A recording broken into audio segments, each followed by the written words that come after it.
guys. So how's everybody doing for this next live stream of the Noobcrew Hump Day? Noobcrew. So joining us today, we have Lewis Kellerman, a.k.a. FlipsideFPV. And maybe his old lady will even be making a cameo, Mrs. K. Yes, she will. What's up, everybody? Thank you guys for having me tonight. I really appreciate it. Hope everybody's having a good night. Yeah, no worries, bro. We're actually big fans of your channel, dude. I've been watching your videos, keeping an eye on you, man. You're freaking ripping it. Hey, man, I appreciate it, brother. I've been flying for like a year and 6, 7, 8 months, something like that. Oh, well, you see, that's why we got you on the show, man, because we all watch your videos, but we don't know a damn thing about you.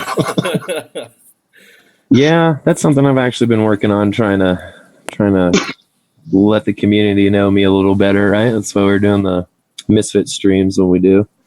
Oh, okay, Nice. So you've got another thing going on. Tell us a little bit about that. Basically it's just it's a live stream, and me and a couple of local pilots here, we created this group, FPV Misfits, and basically we live stream and interact with the chat. But the main purpose is to debut like FPV pilots videos on our live stream.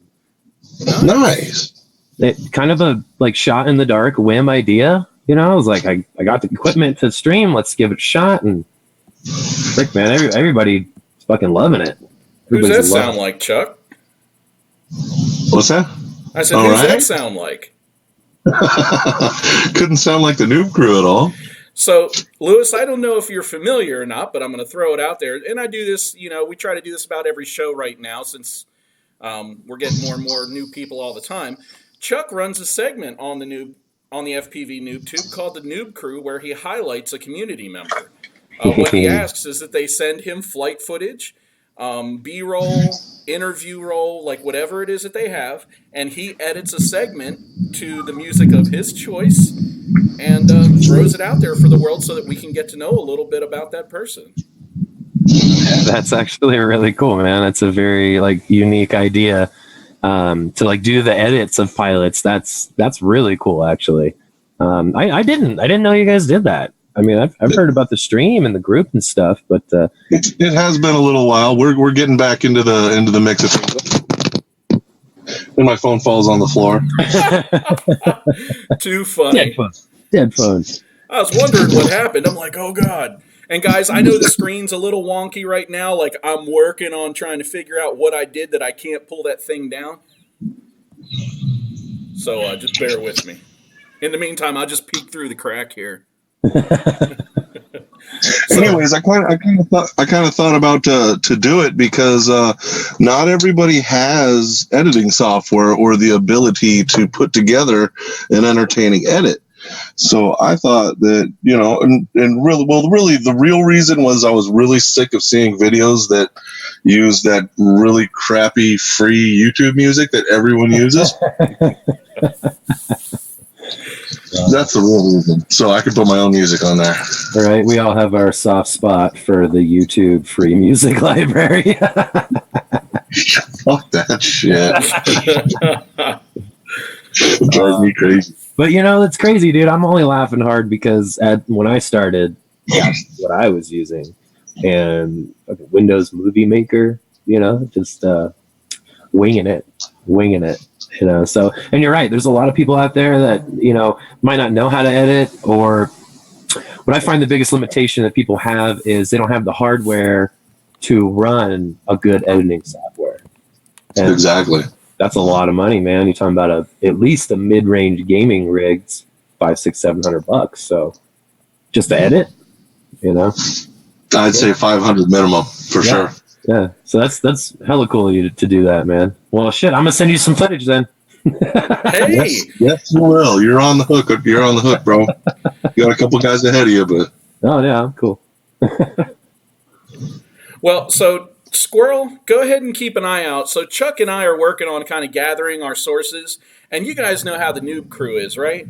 We don't do things and then try to hoard that knowledge so that we get an edge over everybody. So we're putting together some stuff that we can share with you guys, resources, some tools. We're working on tutorials, just little snippets, nothing like, here's an hour and a half on a lifetime's worth of knowledge crash course for Adobe Premiere. Just little things you can do to help kind of wrap up some of your, or get into some of your edits. So just keep an eye out for that.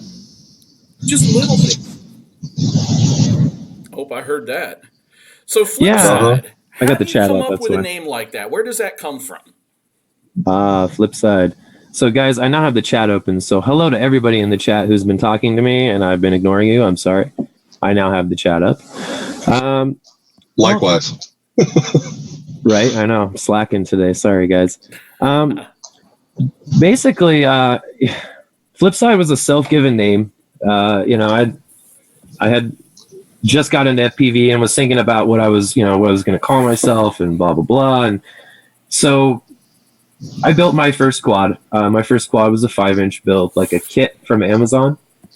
And it's hard for me to recall and remember how, like, the thought process of myself when I was new. And it's harder to relate to the people that are brand new in this hobby too because of it. It's just time really changes your perception in this hobby. Like, oh no, you just do this and you do that and you're good. And somebody who doesn't know is like, what the hell is that? So I thought I had it together, built my first quad, took it out front, tried to hover it. It death rolled right to the ground, blasted every prop into 28 pieces. Right. Oh, yeah. So I'm very persistent when I have my mind set to something. So I take it back in and what could it be? I changed some things, this and that, back outside, whoop, flipped right over on its face again. So I think the 4th or 5th time I decided my name was Flipside because I was tired of flipping my quad over and finally figured it out. It was the gyro orientation or the flight controller orientation, right? Shit, I didn't know. That's a great story. Right. And I guess the funny thing is too, like, super shot in the dark on the Flipside name. And then after the fact, I started looking online like, shit, I hope nobody has this name already. There's actually a really cool dude named Dustin. He's a really badass racer out of Florida, I think. And his name is Flip Mode. Right. I know. That's familiar. Yeah, Flip Mode. Him and his buddy own a company. I think they do like slight designs for like the FPV community as well. But I actually got to meet him, because we had similar names and ended up being a cool guy. He does a lot of racing and stuff. So it kind of worked out. Flip Mode races and Flipside freestyles. Works out.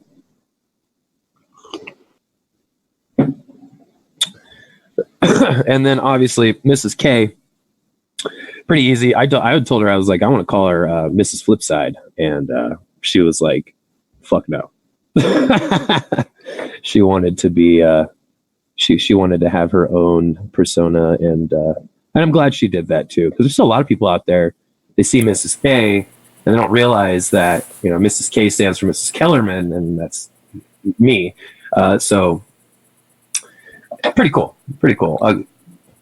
Yeah, that's what I was going to say, except I remembered that, or I forgot that I muted my mic, so here I am pretending to talk. But, she pops in on one of my videos and makes a comment that we seem to have similar flying styles. And I'm like, who the hell is Mrs. K? And I'm like, so then I watch and I'm like, hey, she's kind of right. I watch, I see a lot of similar just type behaviors and things. And I'm like, well, that's cool. Who the hell's Mrs. K? So I start digging. And, of course, I run across Jessica Kellerman, which then takes me back to Lewis Kellerman. And then I noticed the flip side, and I was like, okay. Now it all makes sense. It all makes sense. The puzzle. What's funny is this almost the same thing happened to me, except I didn't notice her comment. I was looking back at one of my older videos, and I just happened to be flipping through the comments for whatever reason, and there she was. And I was like, whoa. She's been watching me for a while. I will say like that this hobby gives you the idea that it's larger than it is. And really we're tiny as a community. And so, but it's weird right? Because there's still like a lot of pilots out there that you still don't know, and I'm still being like surprised and going, wow, where's this dude been? You know, I've been scanning YouTube and Facebook for a year now, and I just find this guy, and you know, he's just killing it, you know. So I'm like, I love that fact, but I also love the fact that it's a small enough community that we meet online one day, right? There will be one day when we're all shaking hands together to go fly, you know. That happens more than you might think around here. Right? That's what I'm saying, man. It's just the coolest part about FPV, I think, in the community. You know, and Chuck and I definitely have an appreciation for that because both of our jobs involve a lot of travel. And so that's one of my goals when I go places is to try to meet up with people.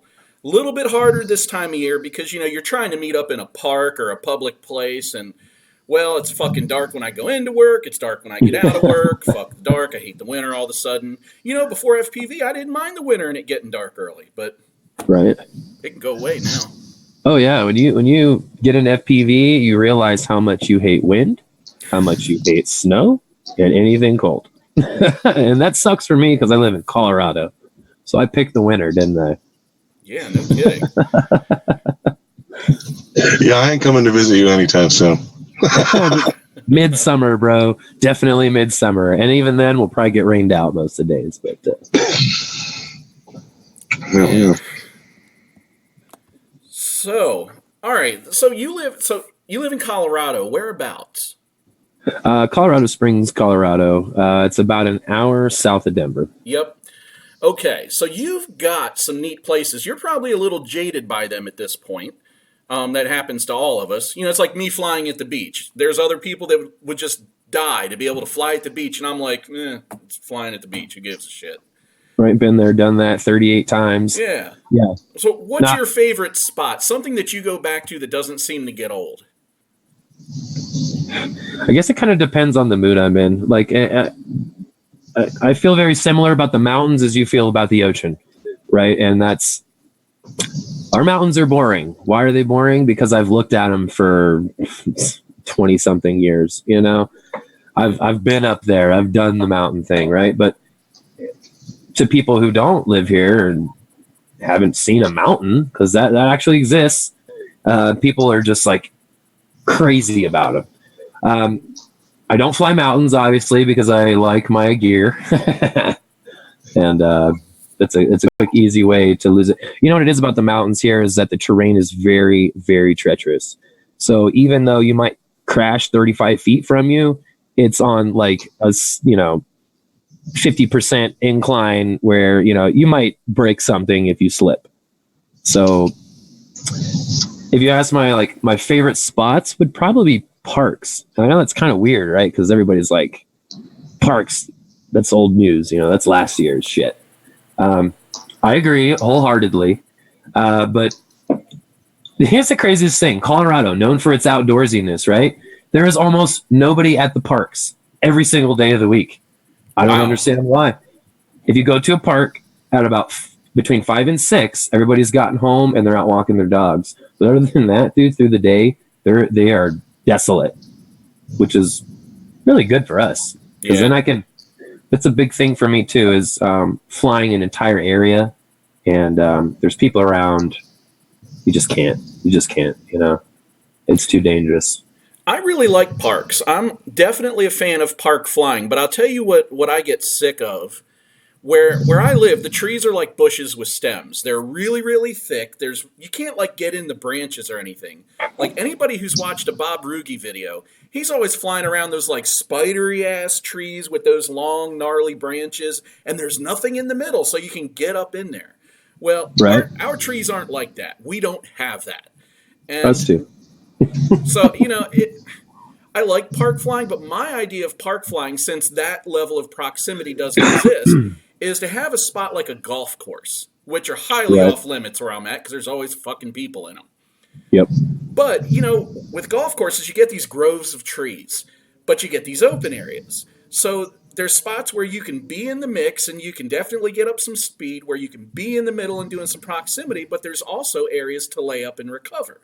And it's just this perfect mix. And some of the golf courses have really nice water features and bridges. And I agree. That's something, you know, that I even see, like, you guys know Chris Teal, right? Yeah. Westside FPV. Yeah. All right. So Westside lives on the other side of the mountain range. I'm on the east side. He's on the west. I'm just, my mind is blown by the amount of trees, like you were saying, that have the gaps through them and are nicely pruned and cleaned. Because you come here and you're like, oh yeah, look at that gap as you're cruising towards the tree with your quad, and then you get up to it and there's about 58 little scraggle branches all up in them. And before you know it, you've wrecked and you're making a walk of shame. So I'm in the same boat. I get jealous at Westside because some of the trees he flies at are just like amazing, like just the funnest little proximity playground you could ever imagine. You know, like why can't we have that? Personally, I've been wanting to hit concrete spot after concrete spot lately. I've just been like destructo bando session. That's what I've been jonesing for. Dude, you and me both, brother. So like, we have absolutely zero bandos here. Zero. That's me too. It's this weird little spot. Now I'm like an hour and a half from Philly, an hour and a half, 2 hours from Baltimore. If we all didn't learn that you're not supposed to fly in D.C. last week when that asshat decided he was going to fly within the no-fly zone, I'm not flying in D.C. So I'm near all these areas. I can be to New York in 3 to 4 hours, New York City. But as far as the general area that I live in, there's none of that. Everything is flat. There are no such thing as high rises. There's no such things as buildings, let alone abandoned ones. It's a lot of farmland and parkland, and a lot of state parkland too. Well, you better figure out somewhere for us to fly when we come up and see you in May. I'm going to work that bot grinder angle between Corey Tapp, because he's Baltimore, and Bot in Philly.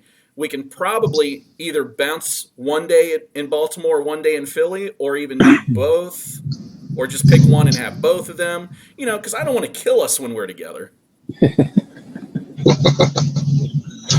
That's a good thing.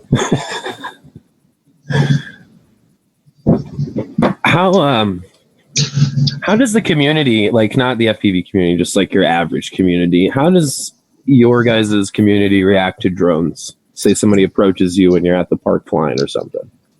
Is it the rabble, or is it the what is that? That's awesome. Yeah, so I get the latter. Now, I think a part of that is if I go up to a park where I want to fly and there's more than just 2 or 3 people, I won't fly. Yeah, I'm with you there. And that's just on basic safety. Like, there's a part of me in the back of my head going, bro, you've been doing this a while. Like, you're in control. You're good. But there's always that what if. You know, if this thing goes hurtling into someone. What if?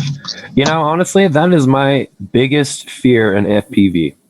I'm pretty sure you guys know, like, I fly fucking hard. And I usually fly with a spotter because I don't like going out alone.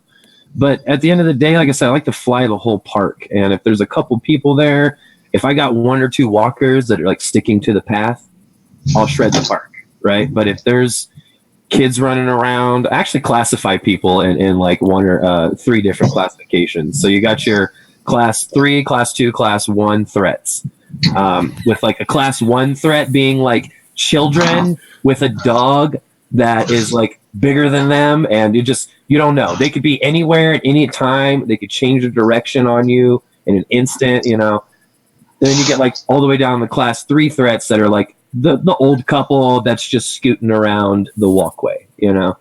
So I'll fly a park based on that. If the threat's too high, I won't risk it. You know, there's DEFCON 1. We have DEFCON 1, exactly. DEFCON 1.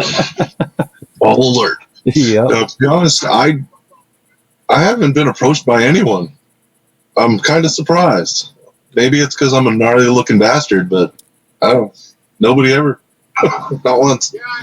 See, I get approached all the time. But it's always, you know, sometimes it's kids, but you'd be surprised how often it's adults going, is that you? What is that? And explain this to me. Like, I need to see this. So in my truck, I always keep at least 1 set of extra box goggles. Sometimes I throw 2 sets in because it'll be nothing for me to throw them at a dad and a son or something. Mm-hmm. And man, my general response is always, holy shit, what is that? Yeah. I would love to get that. I would love to. I'm just not as approachable as your friendly face. Joseph Forbes said in all caps, "You are scary." Couldn't have anything to do with the way I dress or look. I mean, I don't know. Right? You're like, you got this broad-shouldered, tatted up dude with a big goatee and a fucking Slipknot shirt on, smoking a cigarette with his goggles down. Like, I ain't approaching you either, bro. You know, a lot of you guys look gnarly. Here I am, pretty well trimmed normally, got my, collared shirt on. I'm big and fluffy in every way. And people do not look at me and say threat. But yeah, I agree. Like with F6, over here too, we get a lot of positive feedback.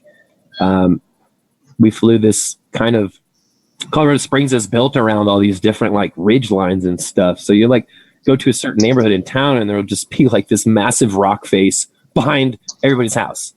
And so we went and flew a spot like that. And at one point, there was like 6 of us there, so I had lots of spotters. And I'm like, all right, and I fly the mountainside, and I'm like dip down into the street to haul ass down the street real fast and low.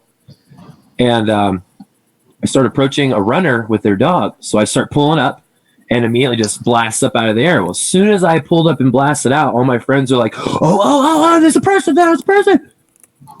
So didn't get like within 30 feet of the person, but next thing you know, that lady and another gentleman who was outside of his house were like threatening to call the cops on us. And we're like, what are you doing? That can't be legal. Wow.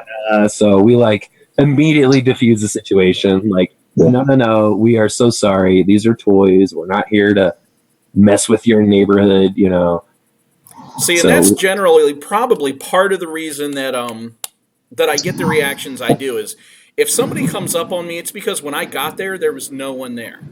Right. And so being usually on the empty side, they're more curious than they are threatened because they're coming up on me. The second thing is, like, in my community, I rip around my house and up and down my street all the time, through my neighbors' yards. But see, I went to them and said, hey, I'm doing this. And if it bothers you, like, just let me know and I'll stop. Right. And they were like, look, you're fine. Like, if it hurtles into our house or our car, we're going to have to talk. But we'll do some insurance claim on it. You can pay me $100 cash for the damage, whatever it is. Yeah. Right. And they're like, at that time, we probably won't feel as comfortable, but you've never posed a threat to us, our dogs, our house, none of that. And they're like, as long as you're not too close, no, you're fine. That's a whole lot better than that. Just looks too much fun to be legal. Yeah.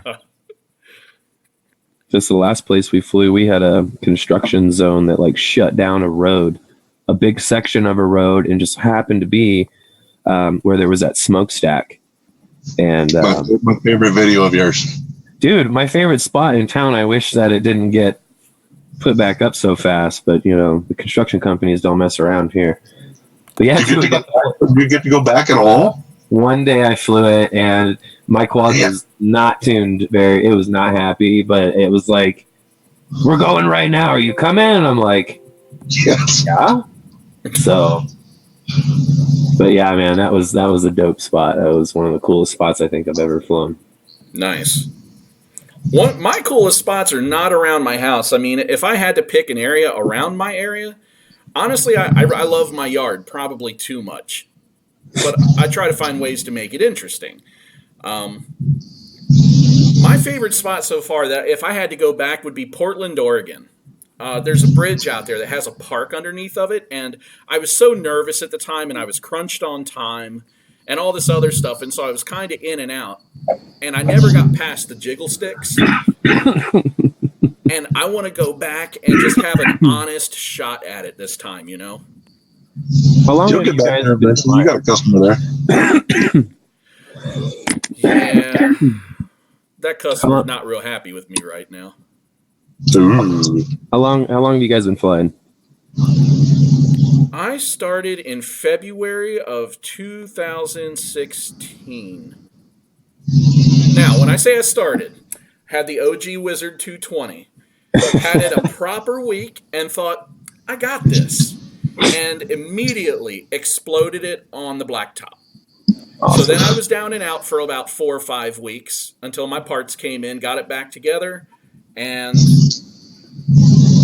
started on a fresh note. Yeah, I don't have that good of a memory. It's been 2 years. We probably started at the same time as Josh.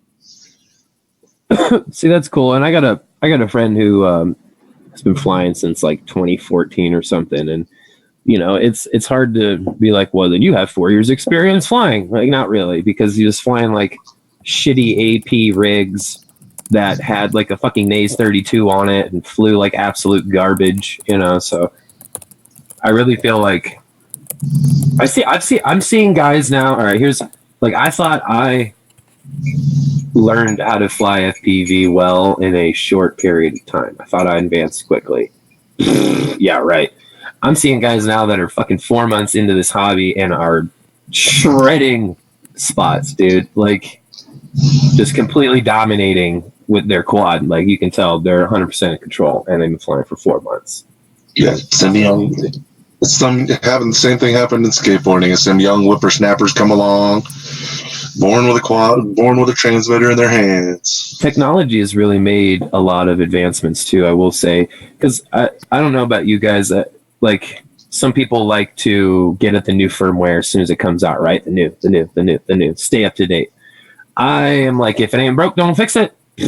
So I've been flying 3.17 for like most of my flying career, or whatever you call it, time. And I just recently switched to 3.52 or something. And wow, it's like night and frickin' day.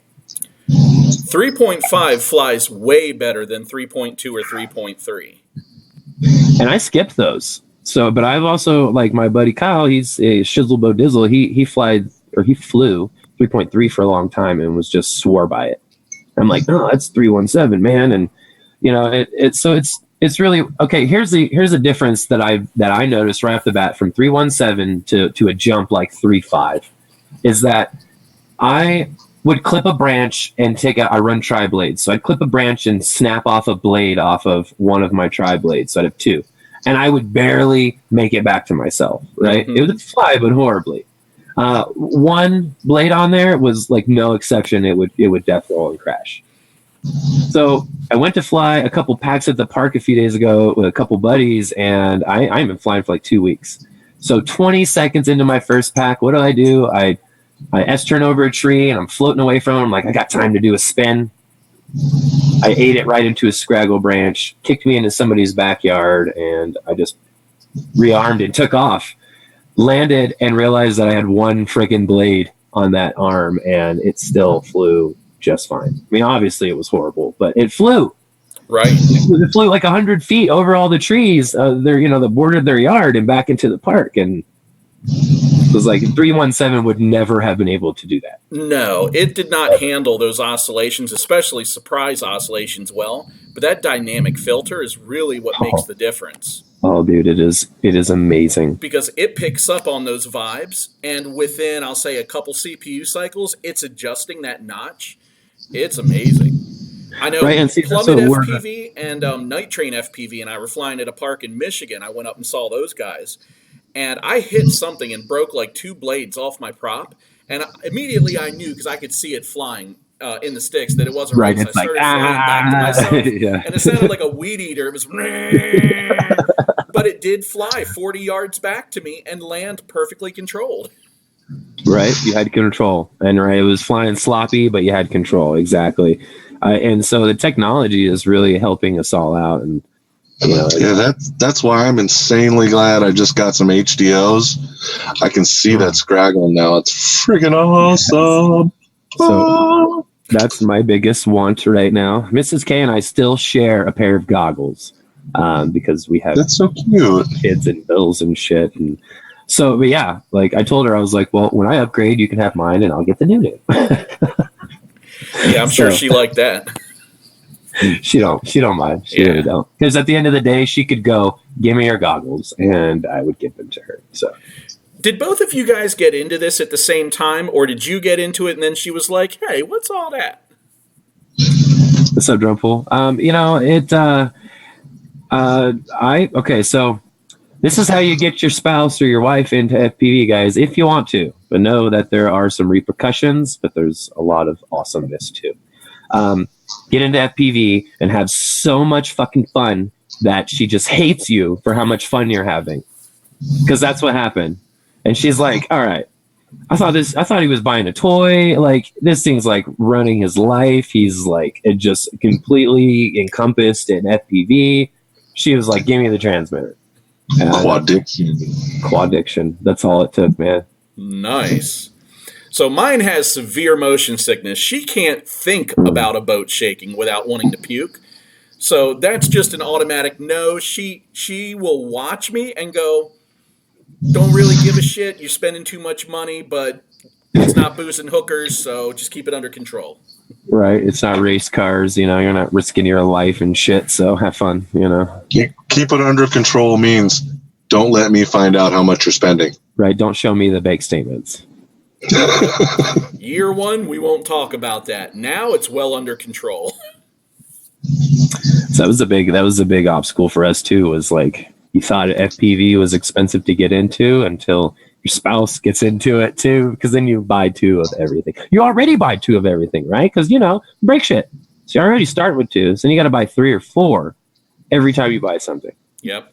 Now, do you guys fly KISS, beta flight, race flight? Doesn't matter as long as it flies. I have zero preference. I actually was just talking to some guys in my group, the Facebook group, the Misfits, that basically I'm at the point now where it's like, I don't care what the name is on it. I don't care what design it is, who made it, who copied it, how people say it performs. I don't care. As long as it does what I want it to do, I'm okay. And so it could be KISS, beta flight, race flight, butterflight, clean flight. We started on clean flight, guys. Woo! Clean flight. Hey, real quick, shout out to Squirrel FPV. I want you to have some HDOs. And he's been doing this. This quad thing since 2014. He is OG. For real. We got all the homies up in here. Quad Farm, freaking Squirrel FPV, Drone Pool, Chuck It. That's me. I know. You know what would be interesting, Chuck, for Noobapalooza? To get like one of the old QAV frames, one of the originals, or a ZMR or something, but instead of getting modern motors, to get some of the older motors that were small and underpowered, that didn't have active braking, maybe even a board and put, one of the older versions of Clean Flight on it, and let everybody take a spin. Because that would be interesting. I know nothing about it. Me neither. Clean Flight, it's like identical to Beta Flight, guys. It really is. It's just old, so there's not like half the options there are, now. But as far as like the UI and everything, and I know that like everybody's like, well, the PIDs are different and blah blah blah. Like, yeah, but back when I switched from Clean Flight over to the Beta Flight, I noticed zero difference. Now I'm sure that would totally not be the case, but. As far as Joseph Ford HDO versus HD3, I have HD3s. You guys, Chuck, you got HDOs, right? So yeah, I started on the Dom V3s though. I still have them. So you've tried them both. I'm going to go ahead and safely assume that the HDOs are going to be better. Yes, you lose like a slight bit of screen size, but you're gaining resolution and like the image, like you said, you can see Scraggle, and you can't. That's all that matters. That's all that matters. So you're like this. I mean, it does take it takes a day or two maybe to get used to that, especially if you're used to flying in 16.9. But other than that, it's fine. I mean, anybody that does switch, I just tell them, if you focus on the center of the screen, which is what you're supposed to be doing anyway, it doesn't matter. Yep. That is the thing. I get a lot of people ask me that. How do you do rolls and shit, like back and forth, like super low to the ground? And I'm like, well, I'm not watching anything else but like the center of my screen and everything like blur. And it's all about timing in your head. So that's really all I'm focusing on. because my eyes can't follow the rate of which the quads. I mean, I'm not even. It's like muscle memory at this point, you know. Because if you do that, then you're always going to overshoot or undershoot, and you're probably going to lose orientation because you're trying to hold this massive blob of the world as it. Rotates. What are your rates looking like? The degrees per second. My rates really aren't crazy. Let's see. So my RC rate, I actually go down a few points. I go to 0.97. That just gives me like a little less responsiveness across the board, right? Then I'm a KISS user, so you got to tell me degrees per second, or I don't know what the hell you're talking about. Oh, okay. Well, RC rate, I run a little slower. Super rate, I bump up some, and my rate, my per second or whatever is something like 850, I think. It's not crazy. Yeah, it's not crazy. What I like about that is that I can snap out a roll or a flip. I know that timing in my head, right? And then I incorporate a crap ton of yaw into almost everything I do subconsciously. I almost hate it sometimes. But when you add yaw to the mix, it bumps that rate up, you know. So you're getting that. So you corner flip versus just side roll, you know. You do the corner thing, you'll snap it way faster. So it's kind of hard to say, you know. I run at 850 because it's 850 and then like 850 to 1,000, I would say.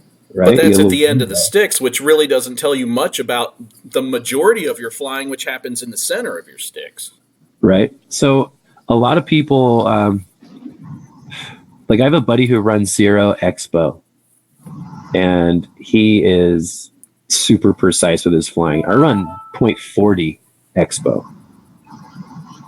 So I have a lot of flatness on my curve. There's a huge chunk of just flat. You like them elbows? I do, man. I like, because, you know, Josh mentioned earlier the stick shakes. Like I still get that, like 3, 4, 5 packs in, you know, especially if I slam some coffee, smoke some sativa. Freaking over, dude. So I have to run that amount of expo, otherwise my video would look horrible. When I started, I was a thumber because, you know, I came from Call of Duty and all that stuff, and it seemed more natural at the time. I can remember after about a month or two going, pinching? Oh, I never even considered that. Let me try that. And after, like, I didn't even make it through a whole pack, I was like, fuck that.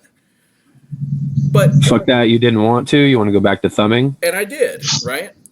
But what inevitably happened was I'm a little shaky on my thumbs anyway, right? It's something, I don't know, it's just something, my thumbs are shaky. And so I got to a point where it felt like I got very limited and I couldn't seem to progress to that next level because I didn't have control. So then I was like, you know what? I know what the answer to this is. I need that extra finger to help control those shakes, right? Right. Whatever you mean, all it's doing is giving another point of reference. And I was like, you know what? I'm just going to do it. And it took me 2 or 3 weeks to really get comfortable with it. And I had to force myself at times. Don't use your thumbs. Stick with it. And it was the difference, both in throttle resolution and management and pitch and roll management. It was the difference of me being able to do things more comfortably and with more control. But what really wrapped that up the rest of the way for me was defining my rates. And it's something only recently that I figured out. There's so much misinformation and just wrong information about what those 3 rate settings do. It's terrible. Yeah, I totally agree with that. I still have people ask me all the time, you know, what do these things mean? You know, and we're still all kind of trying to figure it out. I never really pushed too heavy into tuning until I realized how sloppy my quad flew, and was like, damn, I have to. But I'm glad I did, you know. Well, I'm glad you did too, bro, because I watched your first video today. Your very first one. Oh yeah, dude, horrible, huh? Woo! That thing had the freaking what's that? The freaking Parkinson's the disease. Bro. Yeah, that was my Parkinson's. Cerebral palsy. Yeah, dude. My first race was just like that, and it was like, how do these guys do it? How do these guys do it? Oh well, you just need to know what you're doing, and then it's really easy. You barely have to try after that. Tourette's, yeah, definitely quad Tourette's. Yeah, my advice to everybody, once I figured this out, it's really the order in which you apply the rates. The last thing that you do is mess with your super rate and worry about what the end of your stick does, because it's not where you spend the majority of your time. You spend most of your time finding the RC rate that is the most comfortable for you, because you spend most of the time in that middle 75%. And once you find that it's natural there, then you can tweak the middle with Expo, just soften it a little. Or you can then get those degrees per second by adjusting your super rate. But your RC rate is where the gold lies. See, it's crazy. Like, when I got into the hobby, Mr. Steel, obviously was a shit and continues to be a shit. Motherfucker flies like a goddamn god. But, everybody was like, Mr. Steel rates, right? So I went to Mr. Steel rates, and he runs like a 2-point-something RC rate. In KISS. And KISS, whatever. I still feel like they all fly the fucking same, honestly. My first FC was a KISS board, and I saw nothing different than when I upgraded to a big flight board, beyond a little bit more stabilization when inverted. And that's debatable. It could have been my tune. It could have been anything. But when he runs like a super responsive RC rate, which makes his sticks just freaking responsive all the way from 0 to 100. And I flew that, and I could barely keep my quad in the air. So now when I get like new guys approach me, I've had a couple new local pilots ask me what my rates are and stuff, and I just went ahead and like copy pasted my profile into their quad and was like, go flat. And they landed and were like, I just got 10 times better, like that. And I'm like, well, honestly, my rates, I chose to be something similar to this, like a gaming controller. Why? Because we've played these, right? We've used these all our life. If anybody doesn't know, there's something called dead zone in these things, which is basically Expo. And so, just a second. So after, I dialed in my rates to be similar to this. Now, like when I fly other people's quads, and the first thing I notice right off the bat is I can breathe on the stick, and it'll make the quad go boom. I'm like, dude, too sensitive, bro. Like you're constantly not in control, like you were saying earlier, Josh. Some things that like make you feel like you're not in control are a quad that's too twitchy, right? Or a camera angle that's too freaking high. Those are the two things I probably tell people most. Lower your camera angle, and put some Expo on your sticks, because it immediately makes it feel more like this that we're used to playing, where you actually have to move the stick to make something happen, And, well, now, see, Reaper, he brought up a good point. It's he says, don't put a lot of Expo on your throttle. If it's all mushy in the middle, it makes it harder to find that sweet spot. Yes, now, no you guys straight linear? No throttle, 0 throttle Expo. When I'm talking Expo, I mean on your roll, your pitch, and your yaw axis. Right. I run 0 throttle Expo. The only reason you would want to run a throttle Expo is if you find that your quad has some super powerful ass motors and they're too strong for you. Then run a little bit of Expo, because it'll make you not have to go whoop, whoop, whoop, whoop, whoop, whoop, whoop, whoop, whoop, whoop. Trying to hold an altitude is a lot easier. But I wouldn't use much. Like when Mrs. K started out, she had that problem. I put 0.05 Expo of throttle on hers, and she flew it around. She figured it out, and then she was like, take it off. I'm good. I understand it now. Take it off. Because there's a little bit dead zone, and you never want your throttle to be dead zone. That's like your gas pedal, man. You need that thing to be as responsive as possible. Yep. So that was the last thing I've done, is mess with throttle Expo, but I didn't do it looking for that magic that just made me fly like steel. What it was I noticed a behavior, and most of it was, more than anything, it was coming out of dives. Instead of being able to level out after the dive, I always got this little pop, right? Not the smoothness, right. And it's like, what? You kind of drop, and then... Yeah, so what I did was, I did two things, actually. Now, there's going to be people telling me I did something wrong. Y'all can suck my big one, because it works for me. It is right. It wasn't wrong if it worked for you. Right. And that's the thing about rates, right? They're highly personalized. But check this out.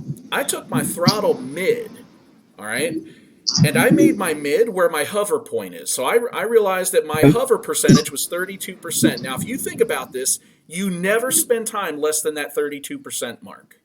No, because, well, unless you're zero and like falling. You know, exactly. like, in which case, that other range doesn't matter, right? Right. So instead of the 50%, 1500 being the center of my stick, I made the 32% mark the center of my stick. Now that's at a hover. And then what I did was I increased that range. So I have more throttle resolution, which gave me more control. And then I put 0.1 throttle expo on just to flatten out just that middle, just a little. And man, it made it just as smooth as can be. See, I actually had a few people talk about that recently, about what your throttle mid is and what it does. And the recommendation of most people, because I still don't really exactly know what it does, but like my ideas about what yours is, you know, if you take your throttle mid and put it where your hover is, your quad will feel better immediately, is what people are telling me. And you're telling me that now, so now I'm almost on the fence about trying it. It gives you more range, whereas let's say you're used to operating inside of a 1/2 inch of range, and that's where you spend most of your time. It stretches that 1/2 inch to 3/4 inch and gives you more control because now you've got more room to wiggle. Right. Reaper, I totally agree. Yeah, the one thing about learning to fly better is don't change your rates. That's why I don't update firmwares very often. I don't recommend it because you need to get used to, you need to pick it up like Steele said this. You need to grab your quad and battery it up and fly it. And every single time you fly it, it flies the exact same, like a damn video game, because that's how you get better, right? Is we're human beings and we just adapt to shit. That's what we do. So it doesn't matter. You're going to adapt to it if you change, but it's not going to make you better. You're going to adapt and be at the same level as you were before. No, now I disagree with you only for a brand new pilot. One of the most important things you can do, but you can't change it like 3 times in a pack. You got to fly 2 or 3 packs and give it a chance and then make a change. But what you're trying to do is get close. Then you're going to spend months tweaking things just a little bit, not making drastic changes, just and probably only once every dozen packs when you're like, I'm noticing a pattern. Well, see, I've actually got my rates where I like them and stuff, and what I've actually been screwing with is motor KV and prop pitch. That's how I've been adjusting my throttle. Now, me and Josh have been talking about this a lot lately. I actually use a very slightly lower KV. I use the Silks, and they're like 50 kV lower than what everybody else has got, whatever. And I've actually got 50/50s on them, and that made my throttle resolution gigantic. I use the entire range of the stick every time I fly from top to bottom, and I don't know. This is freaking awesome. I feel like the biggest change, there's 2 things that you can do, 3, I guess. The biggest change you can do in software to make your quad feel different is now called feed forward. But it was the D, set point, weight, and transition before, and those are now called feed forward. They're combined. So that will change the way your quad feels through the software, the biggest. And then what you said, Chuck, the other thing that will change the way your quad feels is prop and KV. That, I mean, your quad will feel completely different with a different pitch prop. I just recently discovered 5146 and Ermagerd, you guys, Ermagerd. It flies exactly like my sim. Exactly. And so I don't know if I was going to ask you guys, do you guys sim? Nope. No sim and Josh, no sim and Chuck. No sim, but you know what? I want to sim. I was just telling somebody this right before we started the stream. I want to sim, but here's my case. Being that I live on the road, I don't want to carry 2 computers with me, so I don't own a personal computer anymore. And my work computer, it has power, but it has business power, and it just doesn't run the sims. Right. So that's understandable. You got the ability to fly and like cool. So that's cool. Yeah. Well, for anybody who can access a sim, I would highly recommend any sim. Doesn't matter.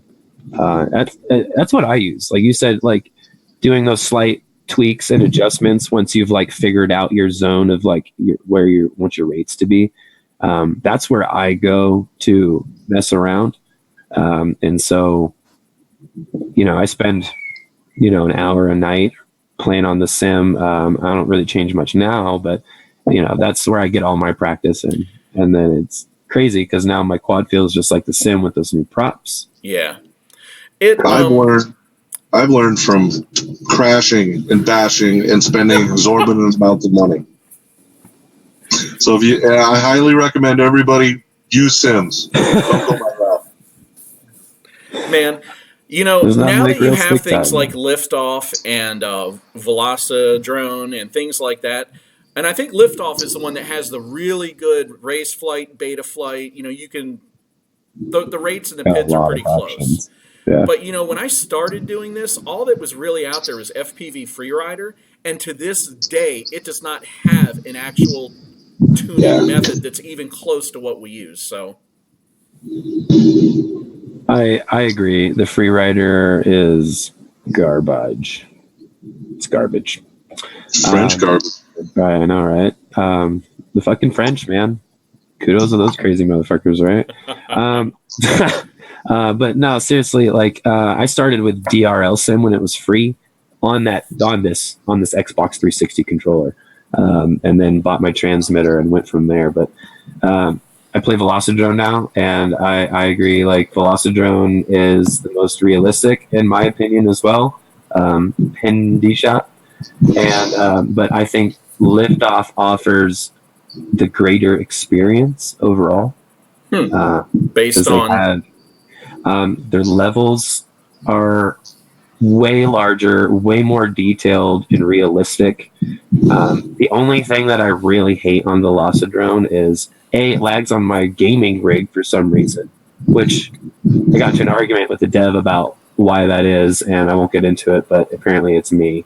But yeah, I don't even want to get into it. But the features that it has and the customization is, like I said, more for the overall experience. And Velocidrone is more race oriented, but I feel like has a better flight characteristics, a better engine, and feels more realistic to me. They're all floaty, right? They're all. Hey, you know what? You know what feels totally way more realistic to me? Flying a real quad. Exactly.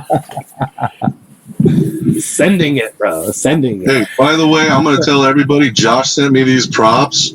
They're the HQ, what is it, 5.1, 4.6? Yes, dude. Yes. These things are bad ass. Yep. My new favorite prop. Hey, I haven't taken them wide open yet, but I went to a crazy little forest spot and did some proximity. Dude, there's no control like this that I've felt yet for props. I'll agree. Those are the props that made my quad feel like the sim again. Like to the T, dude. So now I just practice at home all day, and then when I get ballsy, I go outside and crash my quad. Oh yeah. But dude, those are the godsend. Fuck those S3 whatevers. I don't even know. The 31 or is it the 5131? Those are okay, but still, 5146 is where it's at, dude. The sweet spot. They don't have if you're gonna race, they don't have super top end torque and power. But for what we do, it doesn't matter because we're freestyling mostly and zipping and whoop, zip. That's where these things actually go. I don't know if you can see it. They go inside my frame in the front. Yeah. I really so I have a whole ass load of those things. I found them on sale for $1.50 a pack and bought 30 packs. But I'm not flying. I'm good at finding sales, homie. And when I do, I buy the entire stock. Yeah, well, that's smart to do. Holy shit, I just paid fucking $15 for 3 sets. I know. Well, and so I do that. You would probably think I was kidding. I can't show you. I actually have a chest full of props. It's about 1/3 Gem Fan Wind Dancers, 1/3 5146s, HQ prop, and 1/3 5043s. Now, 5043s have been my go-to forever, But after flying the 5146s, the 5146s have a better low-end throttle response, and they translate to the top of the stick a lot smoother too. Whereas the 5143s, they only live in this, like truly live in this one small band of throttle. Hey Josh, real quick, those props you gave me, are they Popo? The ones I have. You know? I don't know. The 5146s, I'm pretty sure are Popo. I want to say they are. They also have chamfered edges. Yeah, I don't know what the hell that's about. And that was spelled wrong. Fucking China. Fucking China, right? Well, those I bought directly from Zhongzhong. He was, oh, that's what it was. So his first batch of 5146s, they were mislabeled. Popo, baby. Yep. They were mislabeled, and the little text guys, on the blades. Jake. The little text on the blades wasn't right, and so he was taking that stock and liquidating it. Sorry, so guys. I bought 40 packs from him for like $20. Damn, dude. Damn. I'm jelly. So, you know, this FPVnoobtube, we're definitely a little bit of a family, right? So there's half a dozen people per se that I'm really close with in the Noobtube. Well, these guys, I couldn't help myself. This year, with getting stocked up on props and trying different things, and as stupid as it sounds, getting a hot dog strap. I was like, you guys just don't fucking know what a difference it makes, right? Because I was a naysayer. Oh, it's an overpriced strap, and it's just a strap. It's not just a strap. Yeah. So I bought these guys hot dog straps, and I sent them a couple sets of props, and then, you know, some other bullshit, too. What's up, 616? I know, right? 616 now. So I agree 100%. That's like, I always tell people that I would never be a good car salesman because I won't push a product on somebody unless I 100% wholeheartedly like believe in it. And so I'm not a good fucking salesman, guys. But so when I rep some shit, it's because it is a fucking amazing for me. And I'm saying it's probably going to be amazing for you. Those motherfuckers right there, the hot dog straps, are where it's at. I'll show you my busted ass, like shriveled up, like fraying. As Ben would put it, all baconed up. Yeah, dude, all baconed up. Do this for Christmas, guys. You love them donuts, huh? It's my donut brother down there on the other screen. All right. Sick, dude. So Chuck and I, we flew together the first time a long time ago, and it was like, hey, I'm in the area. And Chuck's like, no shit, that's where I'm based out of. So we got together, we had a good time. Well, then I went back and we met up again. But by this time, you know, we had really opened up to each other, per se. And there's a fucking video of him and I sitting in a rental car, and the motherfucker goes, hey, you want a donut? And I'm like, yeah, sure. So there's two fat guys sitting in the car eating donuts on cam, and we're both like, talking about how good they are. And it was totally like, we both forgot the camera was there, so it was golden. So I sent this guy a fucking donut strap, and I'm like, he's going to hate it or he's going to love it, but he'll probably love it. Oh, yeah. Shit, you should be flying Kiss with that, bro. All right, dude. Mrs. K won a whatever hot dog strap she wanted, and we share the same goggles. So guess what? Boom! Carnival Kisses or something like that. Carnival something. Yeah, for just tell everybody, yeah, it's like this. It's okay. Right? Any of you guys that don't have a hot dog strap, you really don't know what you're missing. And if you can't bring yourself to pay full price, I'm going to tell you, I would. Okay? Yeah. Knowing what I know now, I will pay full price. But I caught them on their sale. Keep an eye on their website. They do run sales. Treat yourself. And look, these are not only for fat sharks. These things fit every goggle you can find, whether they're box goggles or whatever. Treat yourself. I'll say that, like, the biggest issue that I had with my Fat Shark strap, there were two things. This back tightening strap, like when it's on the back of your head, would always freaking come loose, right? And this one won't, just doesn't. And then the biggest thing I had, which is a freaking killer for me, is right here where the strap connects to your goggles, like right here. It used to slide out where I was putting my goggles on my head one day and let go of them, and they freaking swung off, and like reached out and caught them off my freaking head as they were falling to the ground. Like $500 goggles. Yeah, I was like, what the fuck? And it was just, they're just cheap. And so that's why you get this. It's like, I don't even know what kind of fucking material this is, to be honest, but it's fucking gnarly. Well, so what I was telling these guys was, you know, with your original straps, the elastic wears out. Like, it just doesn't hold up, right? Yeah, and with these, when you first get them, and you don't realize it, but they're stiff. And when I say you don't realize it, they're going to soften, but they don't lose their elasticity. It's fucking magic. Yeah, this shit is worth it. Worth it. Because this is now, this strap in here is older than my OG Fat Shark strap. Like, it's been used longer and is still in better condition and cleaner. They stay clean. I don't even know. Like, my Fat Shark strap has like all sorts of like, you know, handprints and shit all over them, and like this thing's like there's nothing on it. I don't know. Ben said you could wash these things, right? Really? Yeah. I mean, yeah, I wouldn't think you couldn't. Yeah, it's some tough. You can wash them and air dry them, and your pattern will not wear out because it's infused and integrated into the fabric. See, that's what's up. So we're actually thinking about doing like an FPV Misfits goggle strap. I think that would be pretty fun. And Nitrain's got a point. If you guys get a new pair of the hot dog straps, wash it and they'll soften up for you and be more comfortable. Really? I agree. They are a little fucking stiff, but that's okay because that's what you want. Yes. I wear a beanie too because, like, I don't know if like my head is always shaved usually, and like no matter what strap it is, they just slide. It's, you know, just greasy hair, you know. So I always wear a fucking beanie. It'll be like 90 degrees outside in the summertime, and like right before I fly, I'll throw the beanie on, throw my goggles on, and fly for 3 minutes, and you know, I land. Hold that thought. So I'm going to jump to something real quick, just for the people that are here. So I don't know if you're aware, but a month ago I posed a challenge out there called the Crap Spot Challenge. All right, we were just talking on stream because this was completely on a whim. We were just talking, and it kind of came up that, you know, a lot of times what makes a spot interesting is location, right? Or what makes a video interesting is location.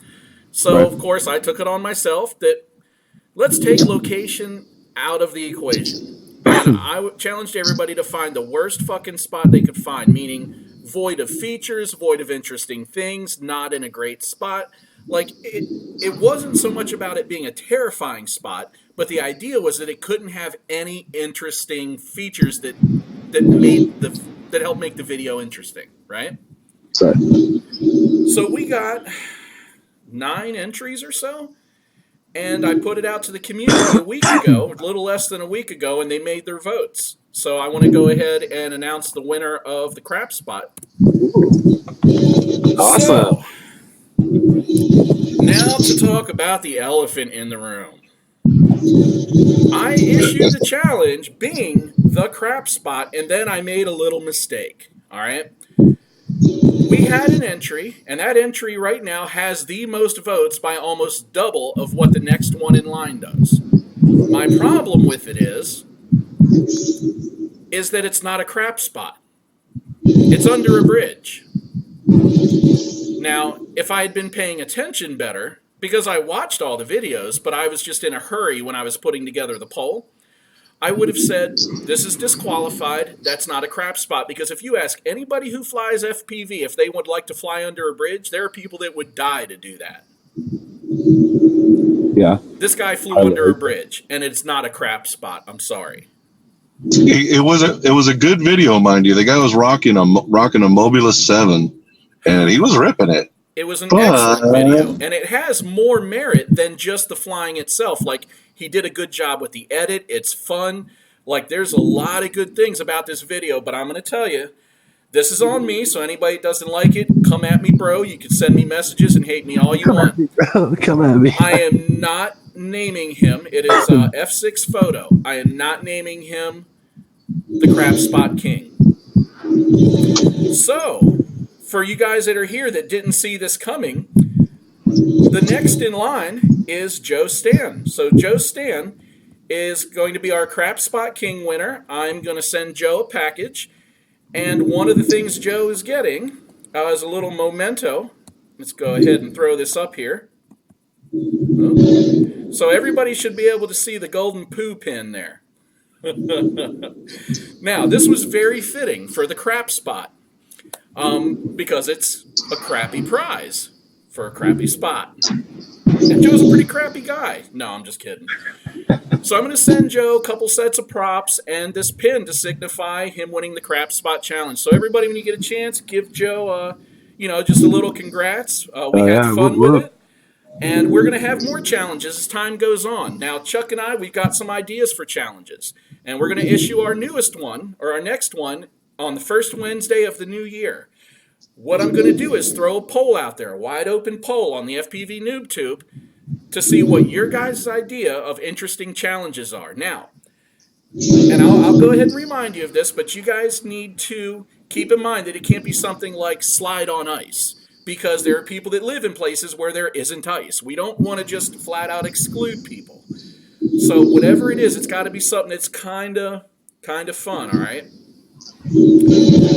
But we also want to keep it simple. So make it something that's a little unorthodox, right? Something that's a little out of the norm, that's not your standard thing.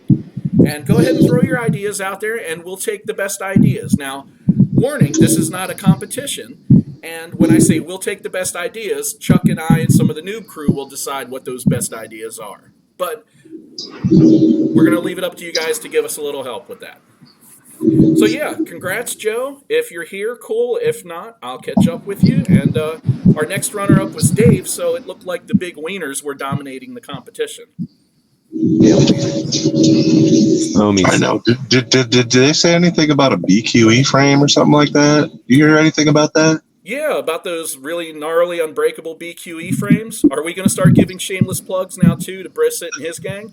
I am. This time. I tell you what, it's not shameless if you fucking believe in it. And I've heard nothing but good things about those frames, honestly, and have been really considering picking up like either the Bot 5 or the 5AF. I'm on the fence about which one I want to grab, but I have not flown a BQE frame, but I have no reason to think that they are anything but excellent based on everybody else's use of them. Yeah, the Bot 5 was designed pretty well, I think, and they're fucking slammed, so their CG is really nice and tight, which is really good for freestyle. Yeah. Well, hey, if Gravy can't break one, well. Still say they should have sent Aaron one before he went all I hate FPV. Right? They can send me one. I'll fucking break it. There you go. Challenge? Send that guy. But right? Back to the cold. So we jumped on this thing about the weather. Now, anybody who has the pleasure of flying in the cold knows about that battery sag and those numb thumbs. And I recently started, a few months ago, I started flying with some guys that are very new to FPV. And so this being their first winter, there's a lot of things that they've either heard or that they didn't think of. So I get one guy, and he's coming at me, and he's like, bro, there's something wrong with my batteries. And I'm like, what do you mean? And he's like, I don't know, man. They feel like they're dying. And I started laughing. I'm like, well, tell me about when you're flying. I mean, what's the weather been like? Oh, it's just normal day. What's the temperature been? 30 degrees. And I'm like, uh-huh. Where was your pack before you threw it on? In my truck. I was like, yep. So, so I'm telling these guys, one of the things Chuck and I did when we were riding around, we just turned on the defroster on full blast, max heat, and then took all our packs and threw them up over the vent and let them get fucking hot. And then we throw them on the quad, stick it on the roof, and take off before they have a chance to cool down too much. Right, because once you start discharging them, they warm up. A little bit. Now, what's funny is it was so cold when we were flying that we would be on the throttle. And when we landed those things, the batteries were cold. Nice. We've had those days. Those are around the 0 degree days. That was a Wisconsin spring. Yeah. But the other thing you batter, oh my God, other than your wife and dog, the other thing you battle are those cold thumbs. And a lot of people don't realize you can fly from your vehicle. I mean, it is going to affect the reception a little bit, but it's not much. It's just a little bit. I get almost as much range on my VTX, or I'll say I can easily go 100 yards from my truck, no problem. And depending where you are, you crash your quad, you just drive over and get it. It's great. Exactly. That's true. So do you have any tricks that you use? Because let me tell you, I've heard some pretty gnarly and somewhat funny ideas, like buying the hand warmers and wrapping your batteries in the hand warmers. And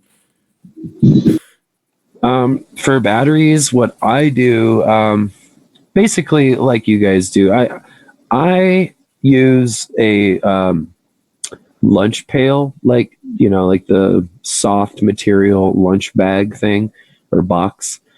So I put all my batteries in there, and then that goes in my backpack, right? So if I go out somewhere where it's cold, I'll leave it all in the backpack, and it's like insulated to keep them warm. And then when I'm done burning a pack, this is if I can't fly from my car, if I'm actually outside, which is not the most wanted scenario, but sometimes you have to. So when I do that, though, I keep everything in my backpack, and then when I'm done running a battery, I'll put it back in there, which I usually don't do, but if it's cold AF outside, I will, and that kind of keeps everything heated and insulated. And like you said, you definitely don't want them to be cold because they are saggy little bitches if you do, and they act like you're launching at like 15.5 or something and just fly for 20 seconds, so they're like, yeah. Other than that, man, last year I was like super like diehard about it. I didn't care what temperature it was. I'd be out flying, and now I honestly got kind of lazy. So I'll look out my window and go, yeah, I don't know. It's cloudy today. I don't want to go fly. Yeah. I got a little trick, but you're going to have to wait until my my little segment of the show that's coming up. All right, I'm interested. I was going to say, I'm ready for it. You ready for your segment, Chuck? All right. Well, hey, guys, this is every once in a while when some interesting shit happens, I do a little segment of the show. It's called Shit That Might Have Happened. All right, your first picture's up, Chuck. All right. Well, DJI stock continues to rise almost to $25,000 a share as competitors suffer meltdowns between GoPro's delays, Parrot and Unique's layoffs, and Lily Drone's total bankruptcy. DJI's totalitarian fist tightens on the drone market. The top executive of the company might have been quoted as saying, "Excellent." That might have happened. It's a damn good thing that their attempt at an FPV quad was a total fucking fail. Oh God. Yeah. Yeah. I think just the name alone, nobody would have supported them in our community unless you enjoy DJI products. Because if you don't have a DJI product and like you FPV and then you have DJI stuff too, cinematic shots or whatever, otherwise a lot of people are like, why would I want a hoverboy drone? So it just kind of depends on who the person is. Yeah. I would like them for I would like them for like some cinematic shots and stuff. But nowadays these quads we're flying around are so smooth you can get the same shot with an FPV quad. Right, GoPro slap to it. You just gotta be calm. And for everything else, there's Real Steady. Yeah. All right. Real Steady, I think it's like $400. Yeah, fuck that. You might as well get a fucking GoPro 7. It's Real Steady built in. All right. We got number 2. We do. All right. Brushless whoops are all the rage this season. Between the Beta Line Emax and assorted Banggood models, they are flying off the shelves. Haha. Oh, a lot of reviewers are saying that while they're being called whoops, in reality, they're better outdoor micros. But I found a better solution to the winter blues. This is what I was referring to earlier. It's called Conformal, a Coat, and Find Your Balls. Seriously. For real. I'm down with that. That definitely is real. And honestly, like, there's this new pharmaceutical drug coming out that it's called Grow-A-Set. And I saw a meme today that said that. I don't even use conformal coding, guys. Fuck it. Right? Send it. I hear you. Send it. I do use conformal as just a little bit of insurance, but... No, I agree. It's a good idea. I'm just lazy. All right, Chuck. So is Josh. Yeah. All right, next one. There's a lot of hype over HV or high voltage lipos. Everyone wants more power, including me. But are you paying more for nothing? The other day I ran across a Facebook post and an individual that had bought 100C 1550 milliamp 4S Thunder Power RC Sugar Rush HV pack. Oh, yeah, mouthful. Yeah. He had damaged a cell and decided to salvage the remaining cells. So he stripped the packaging, and to his surprise, the cells were all marked 1300 milliamp. Needless to say, he was a little pissed. Apparently, people need a math lesson, including my dumb ass, because I bought two. Charging a 4S pack to 4.35 volts per cell is about 1500 milliamps. You can make any 1300 4S into a 1500 by overcharging it. Do you think Thunder Power is ripping people off, or is it on the public not to be dumbasses and know what the hell they're buying? That's false advertising, and that ain't my fault. My honest opinion is it ain't it. Like they singled out Thunder Power. I don't see why, because every fucking company who's producing an HV pack is doing that. Yeah, I just did that because that was what was on the post. Yeah. No, I hear you. That's what I said. Like the post is singling out Thunder Power for some reason, but yeah, at the end of the day, a regular 4.20 cell batteries that are being charged at 4.35. So enjoy that hype train, guys. Eat it up. Hell yeah! Extra $10 for. And you'll nothing. notice a difference. You'll notice a difference. You will.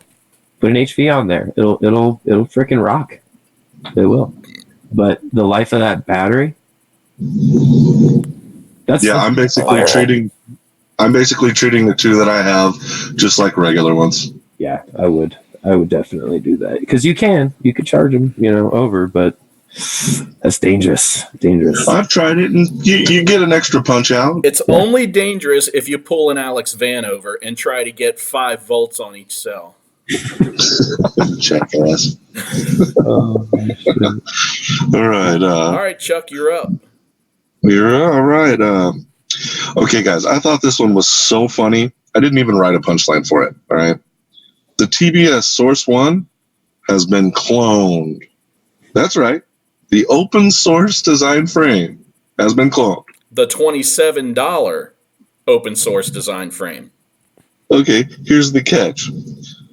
In order for the cloner to make a profit, they had to charge 15% more than the original TBS frame. Right. I mean, that's so true, and the shittiest part is people will buy it because, like, at the beginning of the stream, you called it. There's so much freaking disinformation in this hobby that people don't know.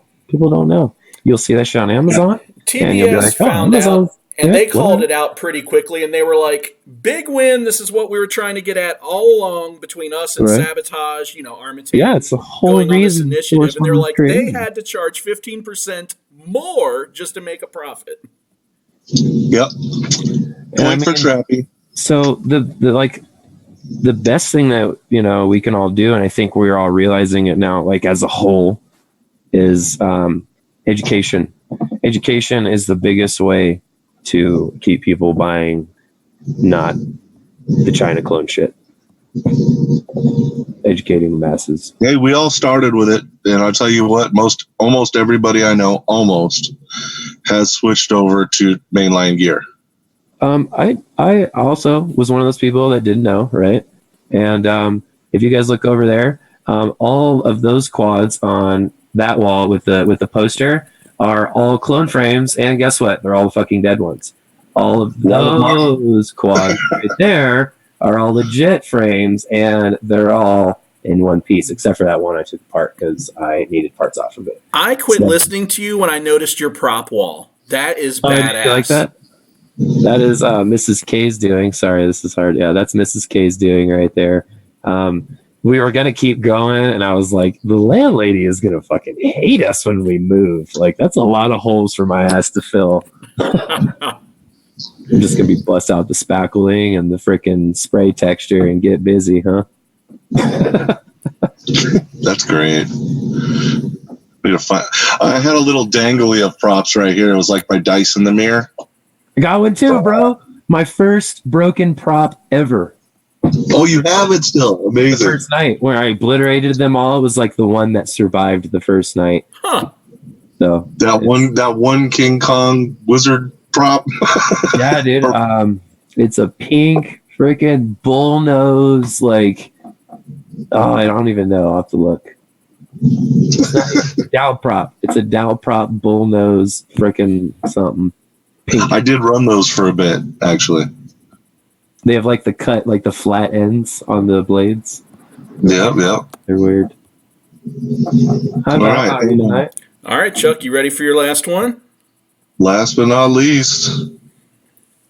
All right, now I'm sure you guys are looking at that picture right there thinking, what the fuck? It's a drone taking a shit. All right. Well, this is here.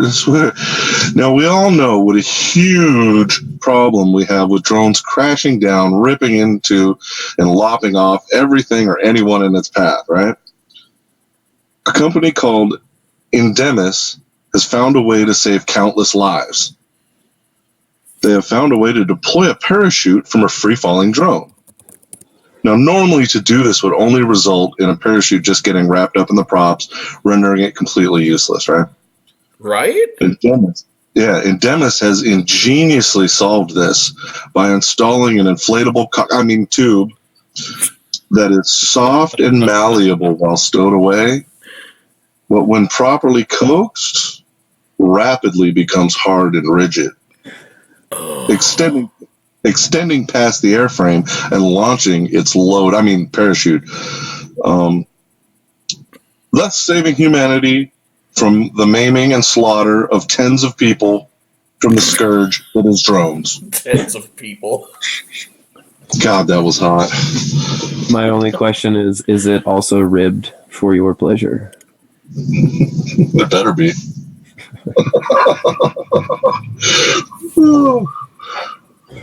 God. And that was Joseph's on point. Says gets smaller in the cold. And that was some shit that what might have happened. Hey, you guys that are around, some of you guys have been around all night. Some of you guys have just gotten here or got here a little while ago or are still here. If you love what we're doing, do me a favor and punch that thumb button, ring that bell, and give us a sub. All for the dogs. I don't even know which one this is. Shit. Green Rhino or sour cream. Can't tell you. Sour cream for sure. I literally pulled it out of the bag and forgot what it was. Nice. So we're rolling dice, guys. Don't forget, we're actually going to be, we're going to be starting up either a Patreon or a PayPal. And, of course, you can always do Super Chat, but then, of course, YouTube takes their cut. But it's all going to be for you guys. We're going to buy good, damn near top of the line, if not top of the line stuff for giveaways for you guys for anything that you guys decide to send in. All starts in the new year. None of it's for us. Oh, no. This is about you guys. Kind of like, think about it like HMO healthcare, right? Everybody puts a 5 spot in, and when the doctor hits you for $1,000, you got this pool to work from. Well, we're going to do that, but with a little bit of luck involved, just like a lottery. Hell yeah. There you go. We get enough, I'll give somebody an alien frame. Yep. Right. That's cool. What it's based on. So we'll kick that off on the first Wednesday of the new year. And something interesting coming, in case you guys aren't keeping track. The first Wednesday of the new year is not the every other week. As you guys who have been following Hump Day know, it's an every other week thing, not a weekly thing. So here's an announcement. we haven't even announced to the Noob Crew yet. We are going to start hosting Hump Day gangbangs with the Noob Crew. So on the hump days where we're not having special guests on, we are just going to have a tailgate party. It's going to be like the goddamn Brady Bunch opener in here. There's going to be probably, 12 people on at any given time having a minimum of 3 different conversations all simultaneously, all in the name of viewership. That's awesome. That's exciting. Hey, Val, thank you. Val's actually kicked us off with $10. Look at that. Oh, Val's awesome, guys. That's it. Val wins the first giveaway. I mean...